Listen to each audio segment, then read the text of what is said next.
What if every coincidence you've ever noticed wasn't random at all? What if that number, that name, that strange alignment of events wasn't a glitch in reality, but a glimpse behind the veil?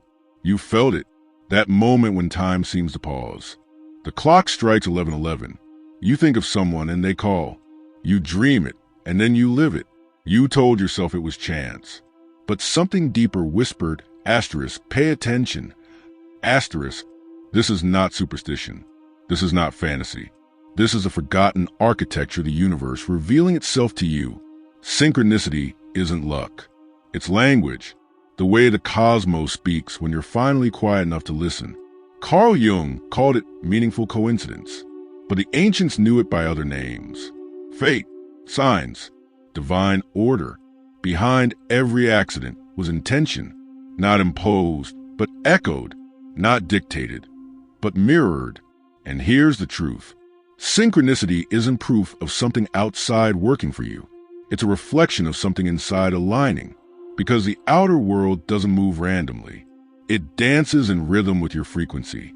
The moment your thoughts, emotions, and being fall into harmony, reality starts to echo back your inner song. But they never told you that. They taught you to ignore the signs, to dismiss the patterns, to call it coincidence and move on. Why? Because if you really understood what synchronicity means, you begin to realize just how powerful and connected you truly are. You see, synchronicity doesn't happen to you. It happens through you. The numbers, the dreams, the encounters, they're not just messages. They're mirrors, showing you what your soul already knows, but your mind forgot. So what is this pattern? Why do certain things align while others don't? Why do some people seem to walk through life with divine timing, while others are trapped in loops, delays, dead ends? The answer is vibration, not a buzzword, not a trend, but the real-time broadcast of who you are, not what you think, not what you say, but who you are, at your core, in silence, when no one is watching. Synchronicity is not a reward. It's a response, a reflection. It's the field whispering, yes, you're tuned, stay here. And when you slip out of alignment, the signs fade, the flow stops, not as punishment, but as feedback. This isn't about chasing signs.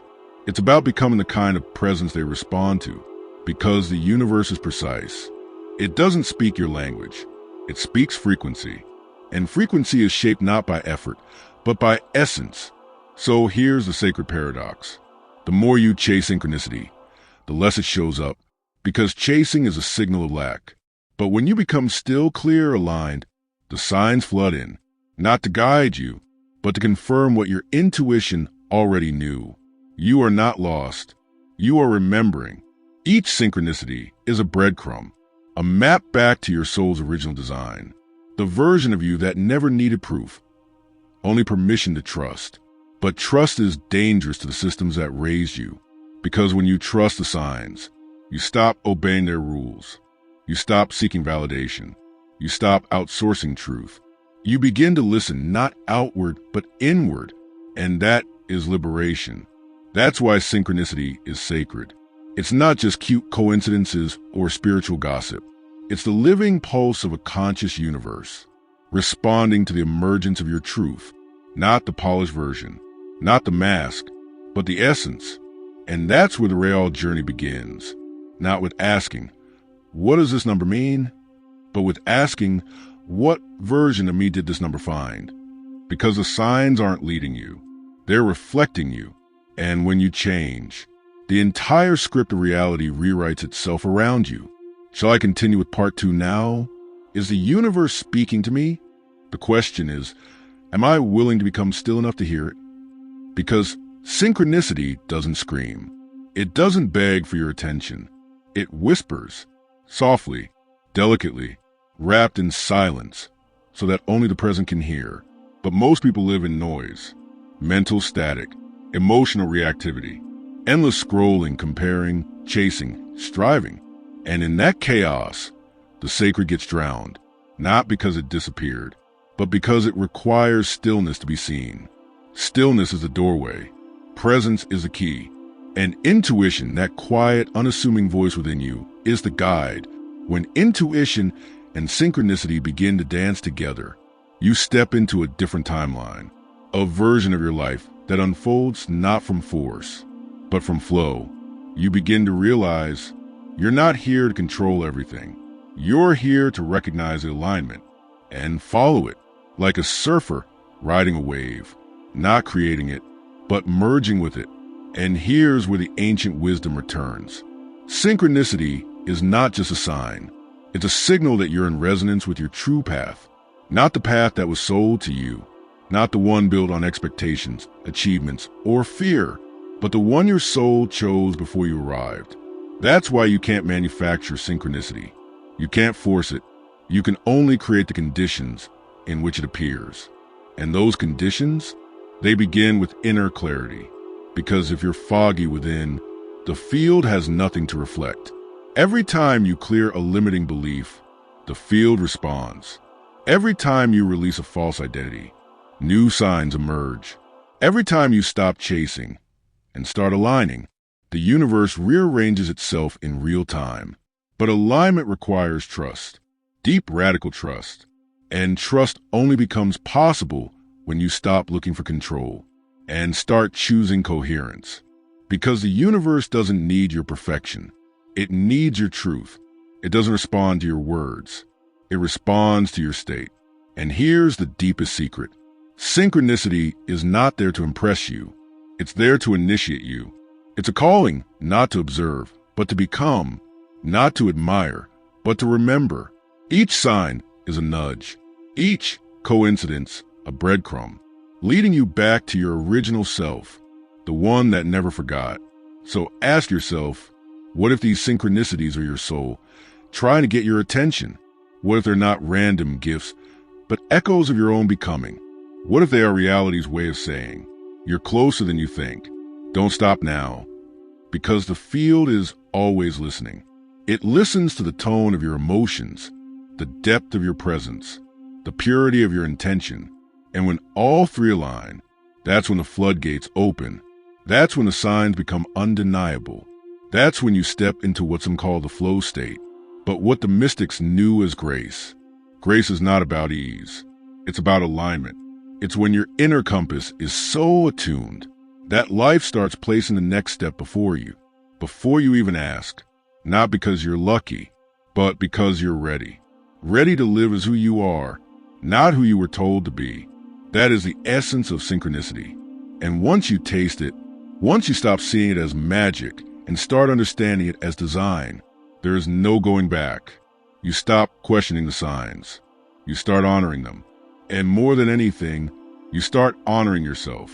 Because the field is not separate from you. It is you. Synchronicity is how you remember. We've been taught to see the world in fragments, to divide spirit from science, the mind from the body, the self from the divine. But synchronicity shatters that illusion. It reveals the bridge, the thread, the pattern behind the pattern. Because synchronicity is the place where inner meets outer, where the dream leaks into waking, where consciousness spills over into form, and shows you nothing is truly separate. Not your thoughts from outcomes, not your dreams from directions, not your being from the great cosmic rhythm. When you begin to live with this awareness, life stops being something that happens to you. It becomes something that unfolds through you. But let's go deeper.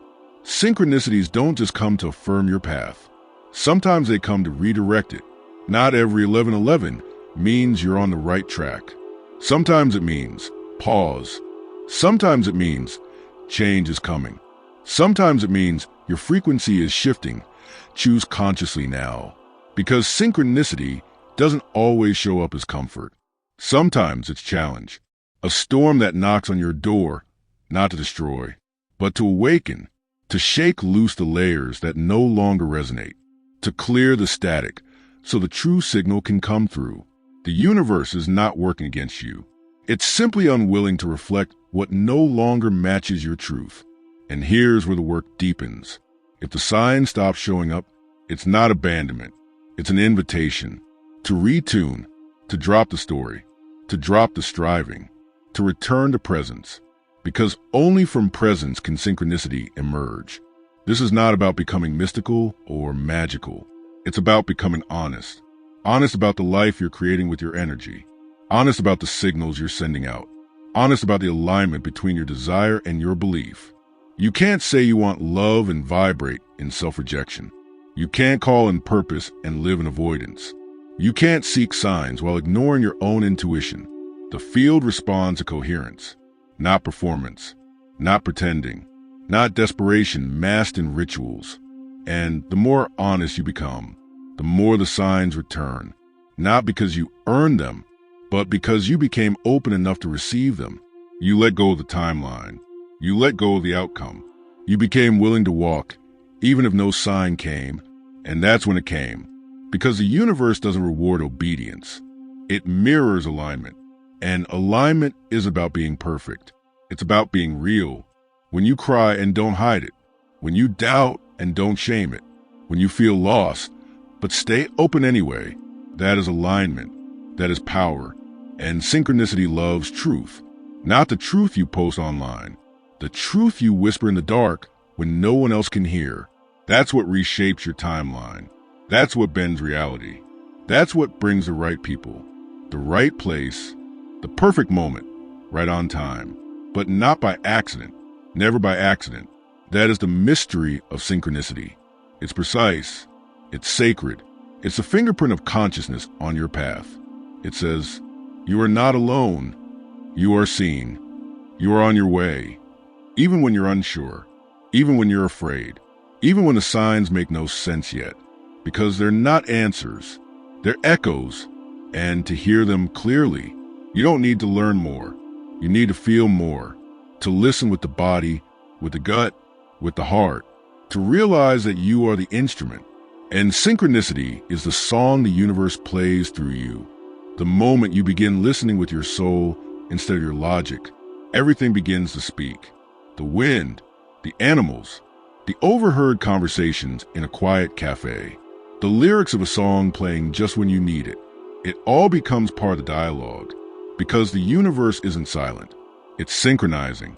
And the deeper you enter this awareness, the more life becomes a mirror, not a maze. You stop asking, what's the meaning of this? And start asking, what part of me is resonating with this now? Because the sign is not just external. It's interactive. It meets you at the level of your current becoming. And the more you shift, the more the message shifts. That's why no two people receive signs the same way. What's a warning for one? Maybe a green light for another.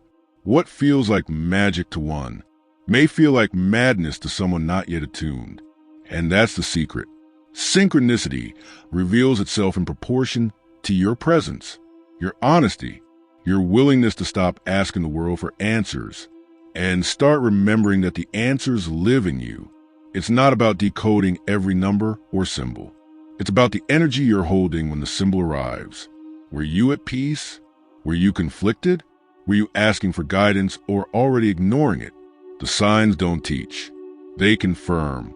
They reflect the frequency already forming within you. That's why they often arrive after you've made the inner shift, not before. But here's the paradox. Sometimes, the signs come before you feel ready. They show up as invitations, echoes of the future version of you that already exists, pulling you forward, saying, trust what you haven't seen yet. Believe what your old self can't explain. This is how timelines bend, not through force, but through faith. Faith not in something external, but in the resonance that lives in your bones. The knowing you can't name, but can feel deeply. And when you begin to follow that, the path appears. The right people enter. The wrong ones exit without needing to be pushed. This is not manipulation. It's magnetic truth. And the more honest you are with yourself, the more precise your field becomes. The more precise your field becomes, the more unmistakable the signs grow. Suddenly, life feels different. Not easier, but clearer.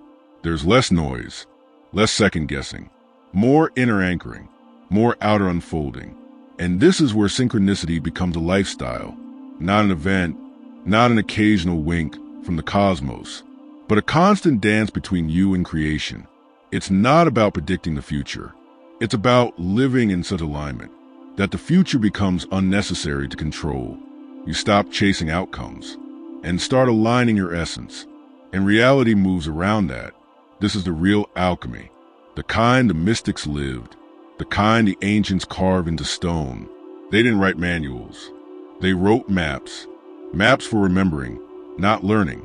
And now you're holding that map, not in your hand, but in your vibration. And every synchronicity is the compass point saying, asterisk yes. Keep going, asterisk. You were never meant to live a life of randomness. You were meant to live a life of resonance. And synchronicity is the proof of that, not as theory, but as experience. Not just seen, but felt. Because when you're in alignment, you feel it in your bones, in the air around you, in the timing that no longer feels accidental, in the ways strangers say just what you needed to hear, in the quiet certainty that something is moving with you, not against you. And yet, this truth is delicate. If you try to grasp it too tightly, it slips. If you try to prove it to others, it fades. Because synchronicity isn't here to be explained. It's here to be lived. And living it requires surrender, not to fate, but to awareness. The awareness that you are not chasing your destiny. You are revealing it, moment by moment, choice by choice, alignment by alignment. It's not about knowing where you're going. It's about knowing who you are being as you walk. Because that beingness, that vibration, is the map, and the map is alive. It updates in real time as you shift, as you heal, as you remember. So if you've ever felt confused by a sign, or wondered why nothing made sense anymore, take a breath. Confusion is the space between frequencies. It means you're shedding the old signal, but haven't yet fully stepped into the new. It's okay to be in between. It's sacred, actually. The cocoon is not confusion. It's construction. And during that time, the signs may feel silent, not because they're gone, but because they're waiting for the real you to emerge. And when you do, the world reorients around your arrival.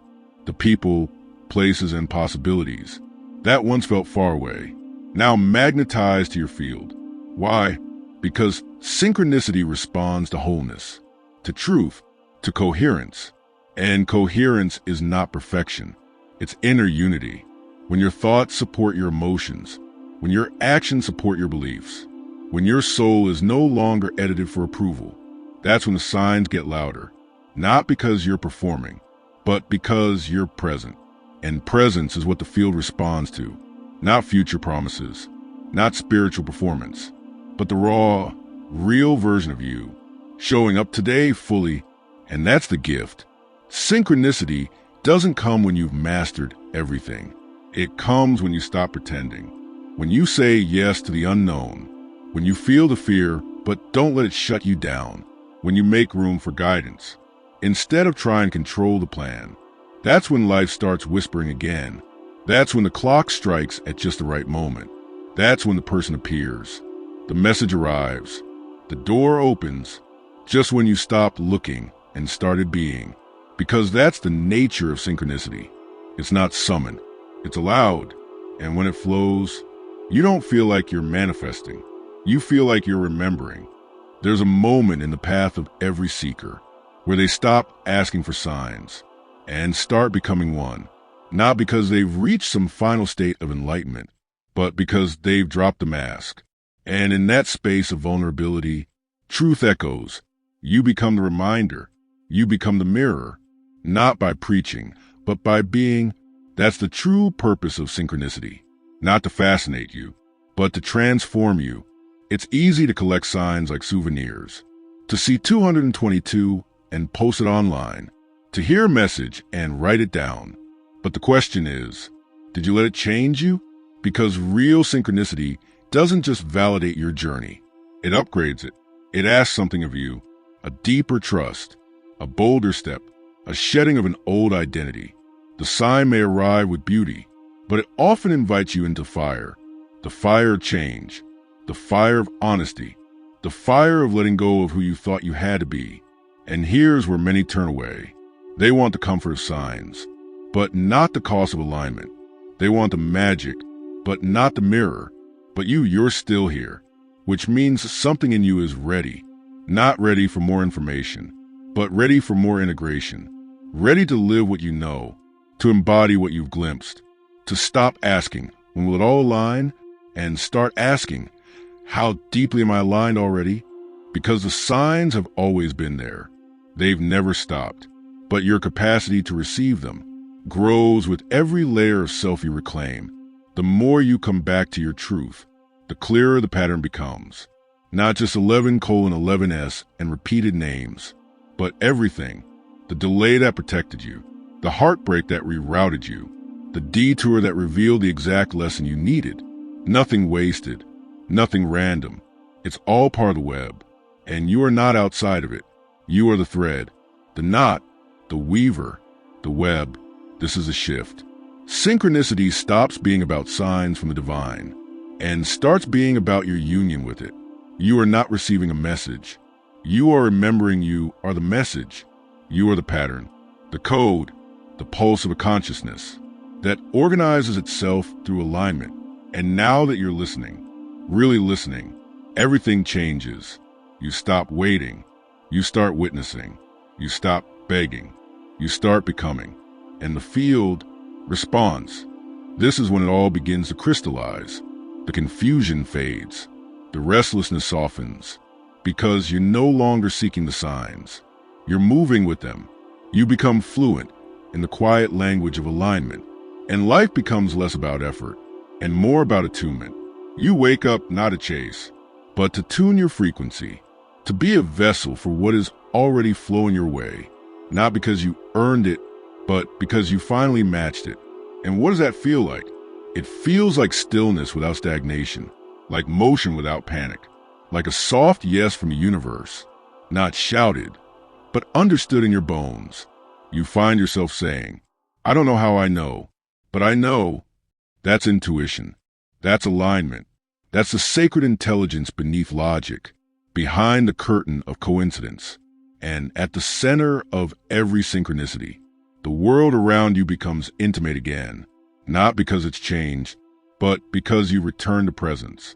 You start to recognize patterns not as magic, but as mirrors of your becoming. The repetition of a symbol isn't coincidence. It's code. It's resonance. It's an echo of your next becoming, already forming in the quantum field, waiting for your yes. And the signs don't need to be loud, because your awareness is sharp. Subtle becomes significant. Whispers become directions. And here's the real shift. Synchronicity no longer just feels helpful. It begins to feel holy, because you understand now, you're not a character inside the universe. You are the universe in motion, witnessing itself through form. Your intuition becomes a compass. Your alignment becomes the map. And synchronicity becomes a pulse of the great remembering. And with that remembering comes responsibility, not the kind that burdens you, the kind that awakens you. Because now you see how powerful every thought is, how intentional your presence is, how deeply the field responds, not to what you ask, but to who you are. So you become deliberate. You walk slower. You listen longer. You speak less, but mean more. You no longer seek validation from others, because the universe itself has already validated you through every aligned moment.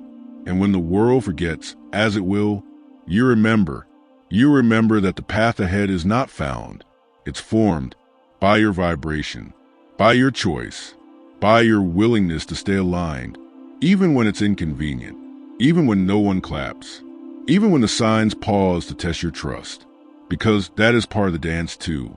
Synchronicity does not serve the ego. It serves the soul. And the soul knows not every silence is absence. Not every pause is rejection. Sometimes the sign is no sign. Sometimes the test is, can you keep walking anyway? Not because you see the way, but because you become the way. You've come a long way, not in miles, but in frequency, not in years, but in awareness. This was never a journey through the world. It was a journey through the self. And the signs were not a path laid out before you. They were echoes of the truth rising within you. You thought synchronicity was proof that something out there was listening, but now you understand. It was proof that something in here was awakening. And when you awaken, you don't just notice signs. You become one, a living symbol, a walking resonance, a field of clarity in a fog-filled world. Your presence becomes a lighthouse, not by shouting light, but by being it. That's the final secret. Synchronicity isn't a gift from the universe. It's a signal that you've stepped into partnership with it. You are no longer separate. You're no longer begging, bargaining, or chasing. You are creating with your intention, with your vibration, with your being. And now that you know this, you can never unknow it. You can never again look at a number repeating, a chance encounter, a sudden detour, and see random. You'll feel the rhythm. You'll hear the whisper. You'll know the dance. And you'll smile because you're inside it now. You don't need the world to understand. You don't need approval, explanation, or applause. You're not here to convince. You're here to transmit, to live so aligned, so fully, so authentically that the field has no choice but to respond. And those around you, they'll feel it. Some will awaken. Some will resist. Some will quietly shift without knowing why. Not because you told them to, but because your frequency reminded them of something ancient, something forgotten, something true. That is the ripple. That is the mission. You don't need to lead with words. You lead with coherence. And from here on out, every moment is a portal. Every breath is a prayer. Every choice is a spell. You are the message. You are the mirror. You are the miracle you were waiting for. So walk forward now, not hoping for a sign, but as one. You don't need to seek the divine. You only need to stop resisting it in yourself. Because in this moment, right now, it's already here. And it always has been. And now that you've remembered, it's yours to carry, to live, to be, not tomorrow, not someday, now. Because now you are aligned. And alignment is everything.